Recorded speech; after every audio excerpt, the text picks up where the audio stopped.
प्रभु परमेश्वर का धन्यवाद हो कि हम लोग आज भी फिर एक बार बाइबल अध्ययन समूह के लिए हम लोग इकट्ठे हैं। अब तक हमने कई बातों को सीखा।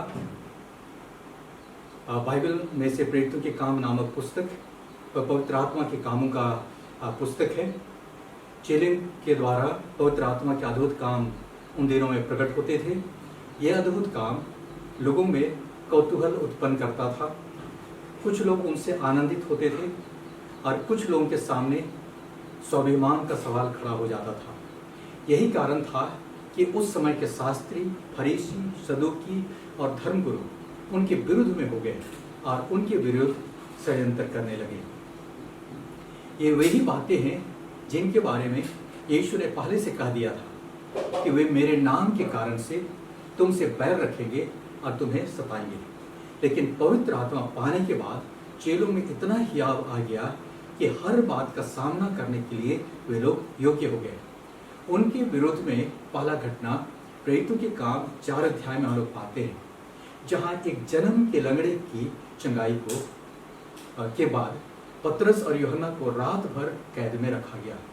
उसके बाद यह दूसरी अप्रिय घटना है जब चेलों को पकड़ा गया और पकड़कर बंदीगृह में रखा गया। इस बार उनको कोड़ों से भी मारा गया और जेल में उनकी रखवाली होने लगी।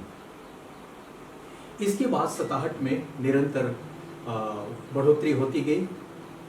इसके आगे हम लोग पाते हैं कि कलीसिया का पहला शहादत का भी वर्णन है। इन सब बातों के बावजूद कुछ अद्भुत बातों को भी देखने को मिलता है, जो चीज़ के हमारे लिए बहुत ही इनकरेजिंग का कारण है, जो कि परमेश्वर अपने लोगों के द्वारा काम करता है। आज का हमारा विषय है सताहट के बीच परमेश्वर की सामर्थ। सताहट के बीच परमेश्वर की सामर्थ। परमेश्वर हर परिस्थितियों में अपने लोगों के द्वारा काम करता है। इब्रानियों 13:5 में लिखा है, उसकी प्रतिज्ञा यहाँ पाई जाती है कि मैं तुम्हें कभी ना छोड़ूंगा और न कभी त्यागूंगा। तो आइए हम लोग पहला पॉइंट इसमें हम लोग सीखते हैं कि सताहट के बीच परमेश्वर का काम। प्रेरितों के काम उसका 5 अध्याय 11 से 16 तक यदि हम लोग पढ़ेंगे या उससे आगे भी, तो यहाँ पर ये बातें पाई जाती है और सारी कलीसिया पर और इन बातों के सब सुनने वालों पर बड़ा भय छा गया। और प्रेरितों के हाथों से बहुत चिन्ह और अद्भुत काम लोगों के बीच में दिखाए जाते थे और वे सब एकचित होकर सुलेमान के उसारे में इकट्ठे हुआ करते थे और विश्वास करने वाले बहुतेरे पुरुष और स्त्रियां प्रभु की कलीसिया में और भी अधिक आकर के मिलते रहे। यहाँ तक कि लोग बीमारों को सड़कों पर लाकर खाटों और खटोलों पर लिटा देते थे कि जब पतरस उधर से आए तो उसकी छाया ही उन में से किसी पर पड़ जाए। और यरूशलेम के आसपास के नगरों में से भी बहुत सारे बीमारों को और अशुद्ध आत्माओं के सताए गए लोगों को ला करके वहां रख देते थे और वो लोग इकट्ठे होते थे और सब के सब अच्छे किए जाते थे। तो एक तरफ कलीसिया में सताहट के बढ़ने के बारे में हम पाते हैं, दूसरी तरफ ऐसे कामों के समय में भी, ऐसे सताहट और विरोधों के बीच में भी परमेश्वर अपना काम करता जा रहा है और उसके काम में किसी प्रकार की कमी नहीं पाई जाती। जैसा कि हमने सीखा, किसी भी परिस्थिति में परमेश्वर अपना काम करता है। वह मनुष्य की किसी भी युक्तियों से बंधा हुआ नहीं है। मत्ती उसका 16:18 में है, जहाँ पर यीशु ने कहा, मैं इस पत्थर पर अपनी कलीसिया बनाऊंगा और अधोलोक के फाटक उस पर प्रबल ना होंगे। इस वचन के अनुसार कलीसिया का निर्माण करने वाला स्वयं प्रभु यीशु है। यीशु के दिनों में चिन्ह और अद्भुत काम यीशु की सेवकाई के भी आवश्यक अंग में से थे। यानी यीशु मसीह अपने सेवकाई में भी वचन सुनाता था, उसी के साथ साथ ये चिन्ह और अद्भुत काम ये भी उसके सेवकाई के अंग थे। आज भी इनके कारण लोगों को परमेश्वर के संदेशों पर विश्वास करने में आसानी होता है और लोग आसानी से प्रभु के काम पर विश्वास करते हैं। लोग अपने व्यर्थ के तर्कों से वो लोग बाहर निकल पाते हैं और प्रभु पर विश्वास करने लगते हैं। चिन्ह और अद्भुत काम परमेश्वर की तरफ से होने का प्रमाण होते हैं कि ये वचन जो सुनाया जा रहा है वो भी परमेश्वर की तरफ से है। हालांकि वचन के अनुसार हर एक अद्भुत काम परमेश्वर की तरफ से नहीं होता है। इस बात पर हम लोग अभी नहीं चाहेंगे, फिर कभी हम लोग बात विचार करेंगे। तो चिन्ह और अद्भुत काम सुसमाचार के लिए द्वार खोलते हैं। चिन्ह और अद्भुत कामों के कारण से लोगों की भलाई भी होती है। कई लोग होते हैं जो कई कारणों से कहीं पर अपना इलाज नहीं करा पाते हैं। उस समय भी ऐसे लोग थे और अभी भी ऐसे लोग पाए जाते हैं। तो जब परमेश्वर का अद्भुत काम आपके सेवकाई या प्रार्थनाओं के द्वारा होता है तो लोगों की भलाई होती है। कुछ लोग होते हैं जो किसी विशेष प्रकार के लाइलाज बीमारियों से पीड़ित होते हैं, तो इनके लिए और इन लोगों के लिए यीशु के नाम से प्रार्थना करने की आवश्यकता पड़ती है। मैंने भी अपने जीवन में कई बार ऐसे समय देखे जब तरस तो आया, लेकिन बेचारे लोगों का कुछ नहीं किया जा सकता था। लेकिन जब उनके लिए प्रार्थना किया गया तब अद्भुत रीति से यीशु मसीह ने उनको चंगाई दिया। आज हमारे सेवकाई में चिन्ह और अद्भुत कामों की आवश्यकता है, लेकिन क्या कारण है कि उनकी कमी पाई जाती है? आइए हम लोग कुछ एक कारणों के बारे में हम लोग इस समय बातचीत करें। पहला कारण, कुछ मसीही यह मान करके चले हैं कि चिन्ह और अद्भुत काम और दान वरदान उस प्रथम शताब्दी के मसीहों के लिए था और उसी समय ये प्रकट हुए, उसके बाद ये हमेशा के लिए बंद हो गए और केवल प्रथम शताब्दी के लिए था। अब वो चीजें समाप्त हो गई। लेकिन ये बातें वचन के अनुसार नहीं है।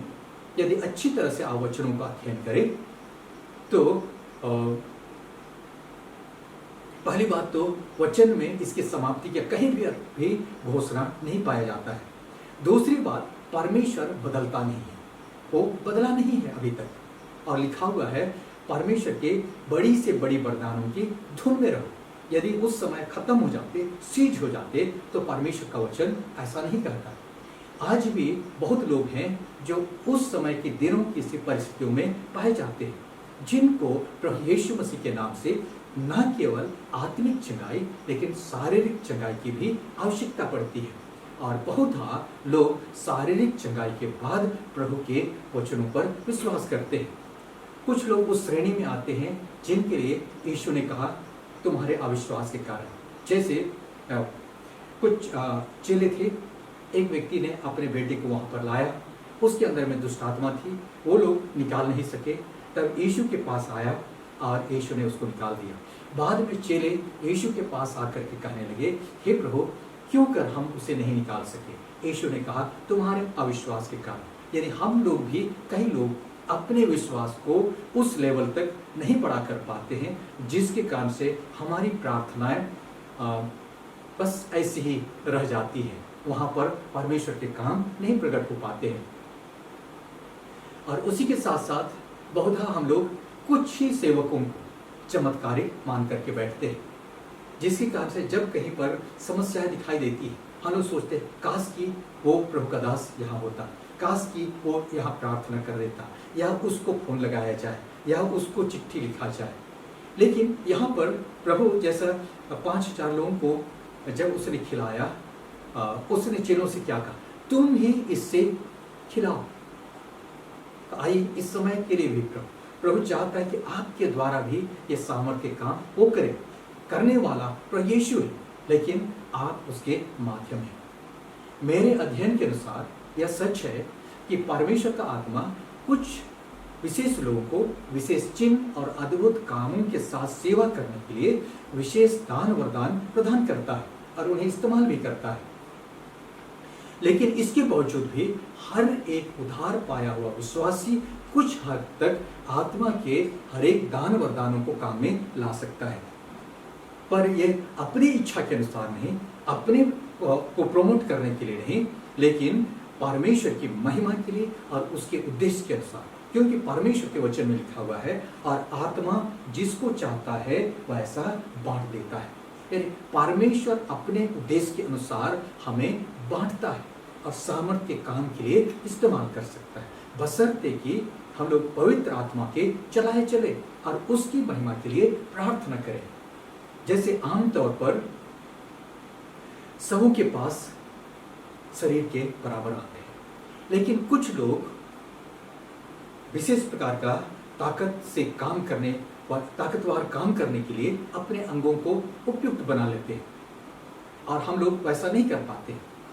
जैसे पहलवान अखाड़े में कुश्ती लड़ सकते हैं, लेकिन हम नहीं कर सकते। लेकिन इतना होते हुए भी बाकी सभी लोग अपने अंगों का उपयोग करके बहुत सारे काम संपन्न कर लेते हैं। मैं भी आज तक नहीं जानता कि मुझे कौन सा विशेष वरदान मिला है, लेकिन कई बार परमेश्वर ने मेरे प्रार्थनाओं का अद्भुत रीति से उत्तर दिया, जिनका कि मेरे पास भी अभी तक कोई स्पष्टीकरण नहीं है। क्योंकि दूसरे समय में कई बार मैंने प्रार्थना किया और ऐसे लगता है कि मेरे प्रार्थनाओं का कोई जवाब नहीं मिला। तो ऐसे समय में क्या करता हूं कि जहां जरूरत होता है, जहां जरूरत दिखाई देता है, मैं अपना काम करता हूं, अर्थात प्रार्थना करता हूं और उत्तर परमेश्वर पर छोड़ देता हूं।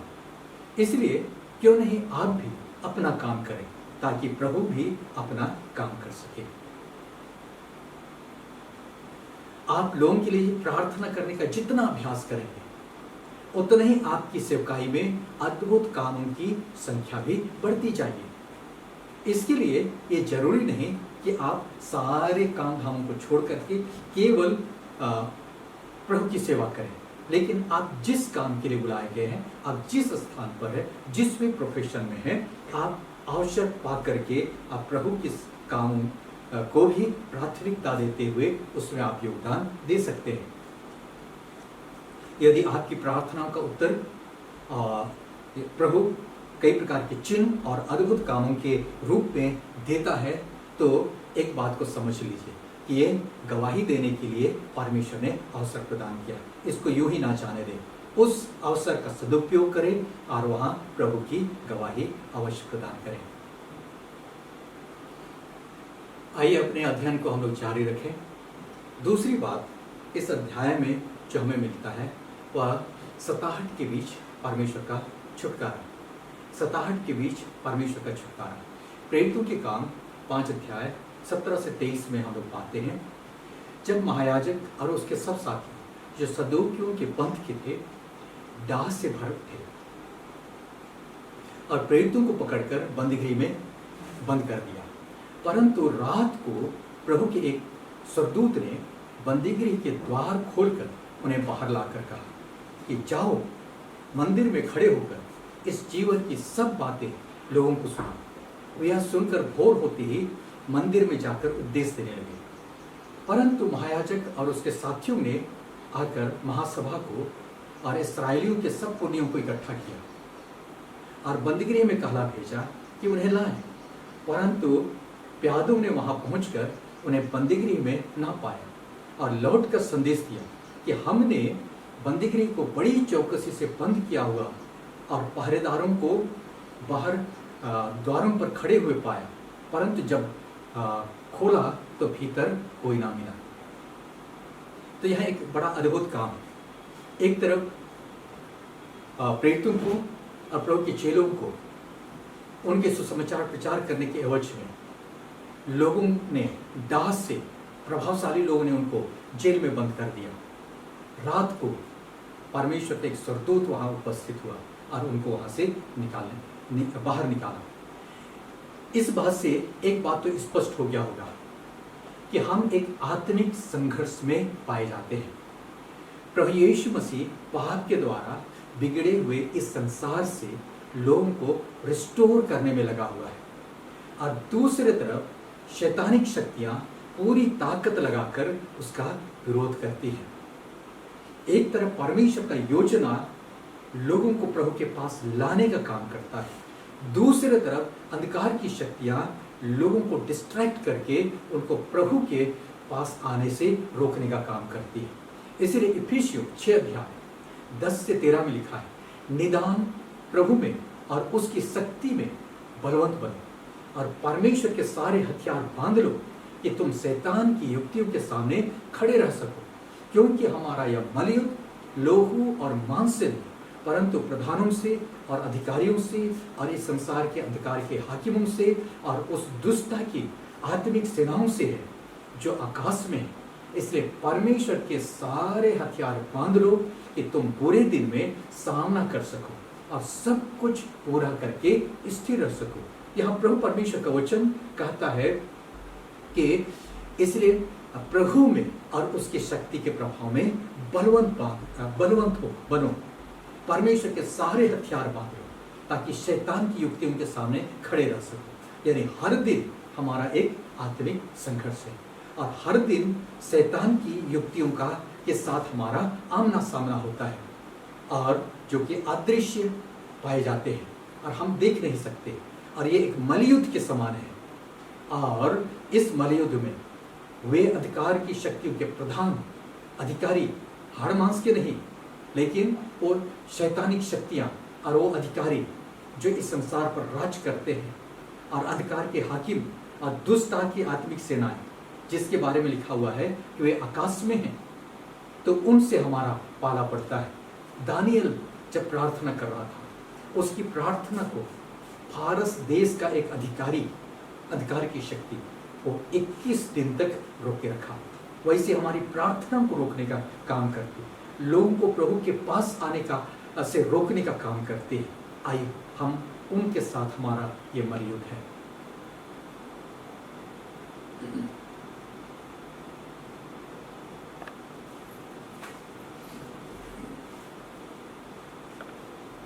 इस प्रकार शैतानिक शक्तियां और युक्तियां भिन्न भिन्न रूप से प्रकट होती है और काम करती है। कभी कभी सीधे रूप में अटैक करती हैं, तो कभी कभी प्रभावशाली लोगों को प्रभावित करके। इस घटना में भी जो चीज की प्रेरितों की काम 5 अध्याय का 17 पद में लिखा है, महायाजक और उसके सब साथी जो सदूकियों के पंथ के थे डाह से भर उठे और प्रेरितों को पकड़कर बंदीगृह में बंद कर दिया। दरअसल उन्हें चेलों की सेवकाई के कारण से आम जनता पर से अपना प्रभाव खोने का उनको डर सता रहा था और यीशु की हत्या करने का दोष लगने का डर उनको सता रहा था। वे हर हाल में चेलों के बढ़ते प्रभाव को खत्म करना चाहते थे, इसलिए प्रेरितों को पकड़ करके बंदीगृह में डाल दिया कि बाद में उन्हें लोगों के सामने लाए, उन पर झूठे इल्जाम लगाया जा सके और उनको सजा दिया जा सके। तो ऐसी स्थिति में परमेश्वर भी, क्योंकि परमेश्वर इन चीजों को अपने प्राथमिकता में रखता है, सुसमाचार प्रचार के काम को। प्रेरितों की काम 5 अध्याय 19 से 21 में लिखा है, परंतु रात को प्रभु के एक स्वर्गदूत ने बंदीगृह के द्वार खोलकर उन्हें बाहर लेकर के आए और उन्हें कहा कि जाओ मंदिर में जाकर के खड़े होकर के इस जीवन के वचन की सब बातों को लोगों को सुना। वे सुनकर भोर को उठे और मंदिर में उपदेश देने लगे। परंतु महायाजक और उसके साथियों ने आकर सभा को बुलाया, पुरनियों को इकट्ठा किया और वो लोग चाहते थे कि बंदीगृह से इन लोगों को यहाँ पर लाया जाए और उनकी पेशी की जाए। जब सिपाही चेलों को लाने के लिए बंदीगृह में गए तो वहाँ चेले नहीं थे। उन्हें बड़ा आश्चर्य हुआ क्योंकि गेट बकायदा उस पर ताला लगा था और बाहर पहरुए अपनी मुस्तैदी के साथ पहरा दे रहे थे। बाद में उन्हें खबर मिला कि वे आराधनालय में लोगों को उपदेश दे रहे हैं। तो और इन बातों से हम क्या सीखते हैं? नए नियम के समय में सुसमाचार की सेवा ये परमेश्वर की प्राथमिकता है। सुसमाचार का प्रचार परमेश्वर की प्राथमिकता में आता है। वह नहीं चाहता कि कोई नाश हो, पर वो चाहता है कि सबको मन फिराने का अवसर मिले, लेकिन उसी के साथ साथ वह मनुष्यों को दिए गए चुनाव की स्वतंत्रता को भी नहीं छीनता है, ताकि लोग स्वेच्छा से प्रभु के इस आह्वान का या तो स्वीकार करें या उसका इनकार करें, क्योंकि न्याय के दिन उसी के अनुसार उनका न्याय किया जाएगा। तो यदि हम सुसमाचार की सेवा करते हैं तो इसको सपोर्ट करने के लिए, इसकी सहायता करने के लिए परमेश्वर अपने सारे अधिकारों को हमारे लिए उपलब्ध करता है। मत्ती की इंजील उसका 28 अध्याय उसका 18 पद में यीशु ने प्रतिज्ञा किया, अपने चेलों से कहा कि स्वर्ग और पृथ्वी का सारा अधिकार मुझे दिया गया है, इसलिए तुम जाकर के सब जातियों के लोगों को चेला बनाओ। हम दूसरे शब्दों में कह सकते हैं कि ये सुसमाचार की सेवा परमेश्वर का सबसे लंबे दिनों तक चलने वाला एक प्रोजेक्ट है जो अब तक चला आ रहा है, और हमारे बाद भी जब तक इस संसार में मनुष्य पाए जाएंगे तब तक ये उद्धार का प्रोजेक्ट चलता ही रहेगा। इसीलिए यीशु ने कहा स्वर्ग और पृथ्वी का सारा अधिकार दिया गया है। इसीलिए इसी अधिकार में जाने के लिए यीशु ने कहा, इसी अधिकार का उपयोग करने के लिए कहा। इसलिए आइए अब हम भी जब कभी भी सुसमाचार की सेवा करते हैं, एक बात को याद रखिए कि आपकी इस काम के पीछे स्वर्ग और पृथ्वी का सारा अधिकार जो यीशु मसीह में पाया जाता है वो आपके साथ खड़ा है।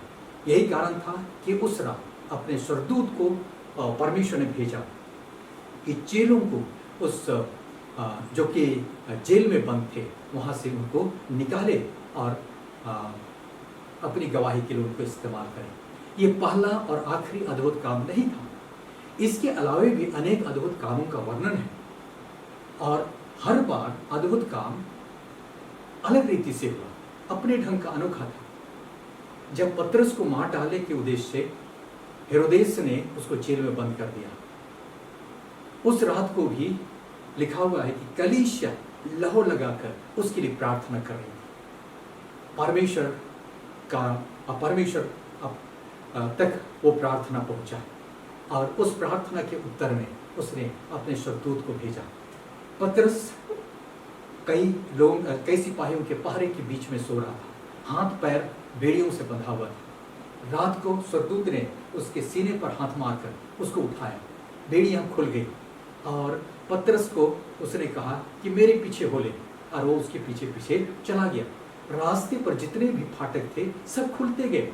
जब आखिरी फाटक के बाहर वो लोग निकले, मुख्य फाटक के बाहर, तब स्वर्गदूत उसको छोड़ करके चला गया। अभी तक पतरस यही समझ रहा था कि वो सपने देख रहा है, और जब वहां स्वर्गदूत उसको छोड़ करके चला गया, अपने होश में आया और उसको पता चला कि ये सपना नहीं लेकिन सचमुच में है।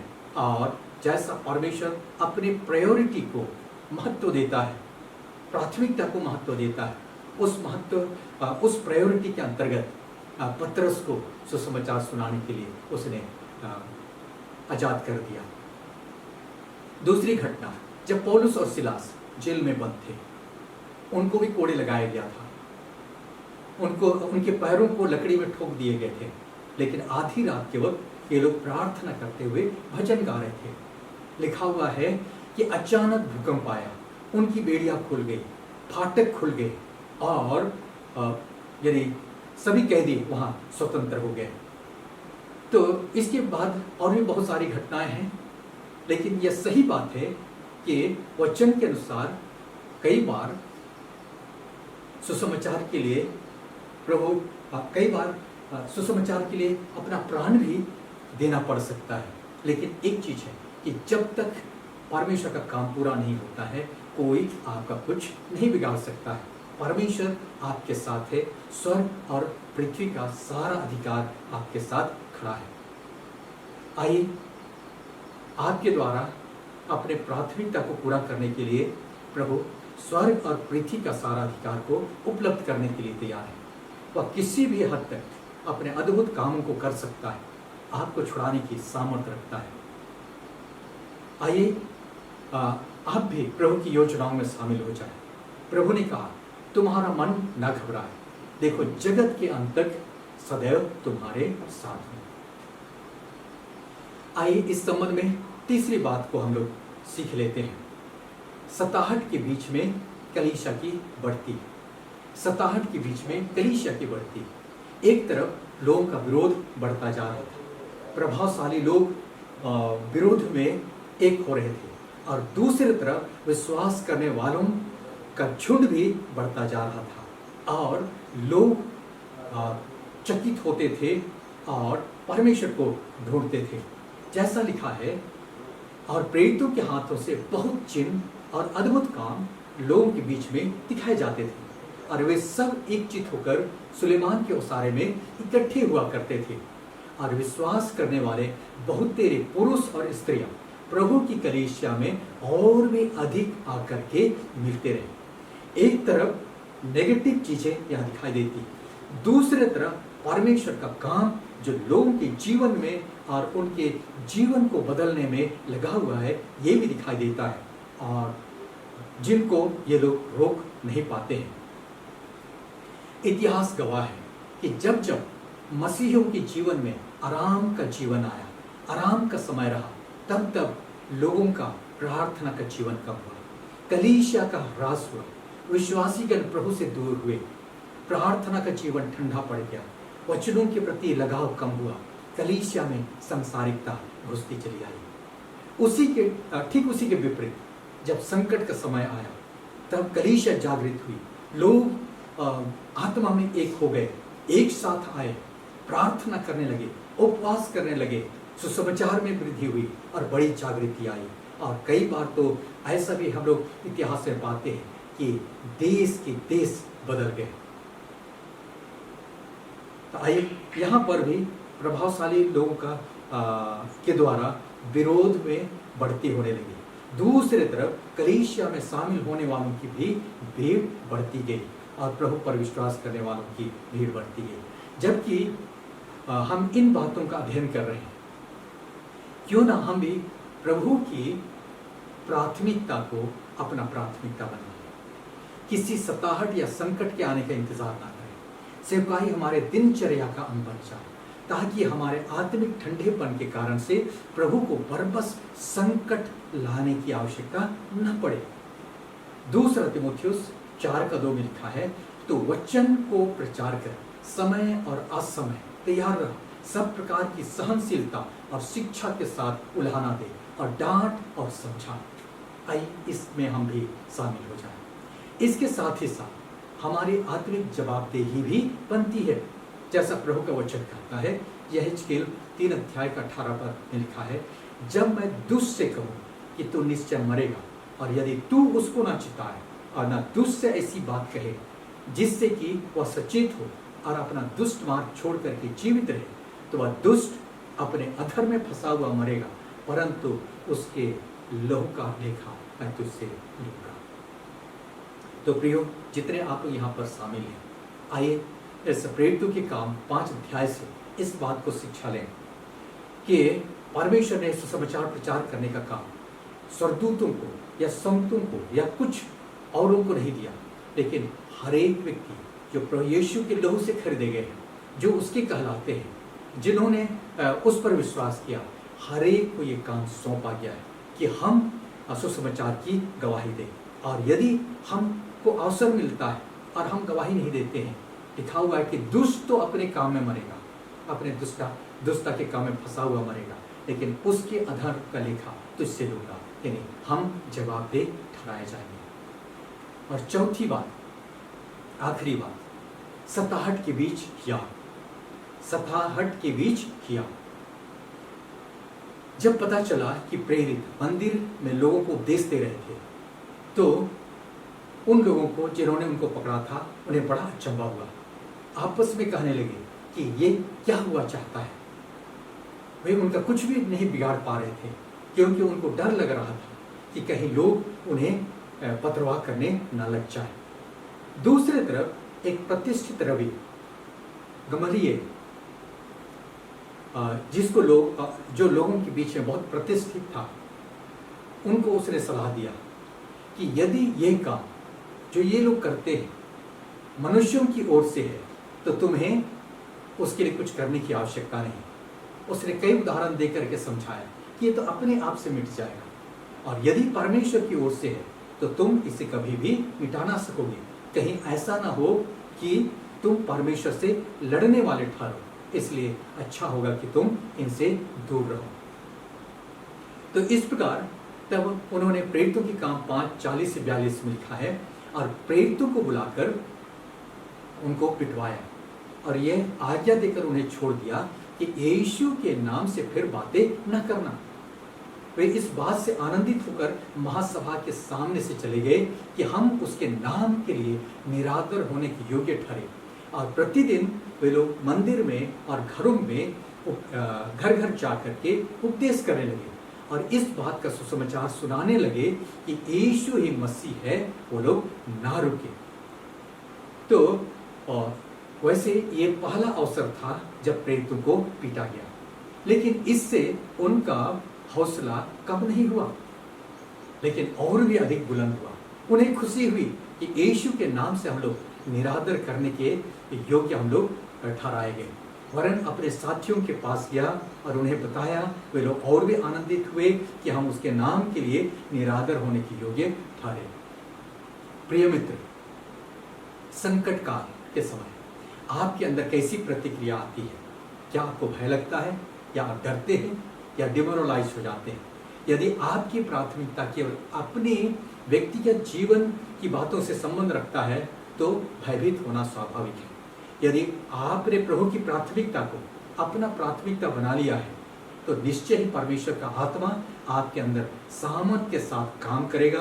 परमेश्वर का सामर्थ प्रदान करेगा, आपको याद प्रदान करेगा और ऐसे समय में भी आपको आनंदित करेगा, आपकी अगुवाई करेगा, आपके लिए चिन्ह और अद्भुत काम प्रकट करेगा। प्रभु की प्राथमिकता को आप भी प्राथमिकता बना लें। आइए, जब इन बातों को हमने सीखा तो जो कुछ हमने सीखा उसको एक बार रिवाइज कर लेते हैं।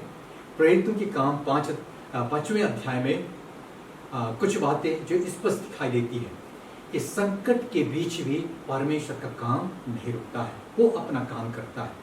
हम केवल एक साधन मात्र हैं और परमेश्वर अपने आत्मा के द्वारा हमारे द्वारा काम करता है।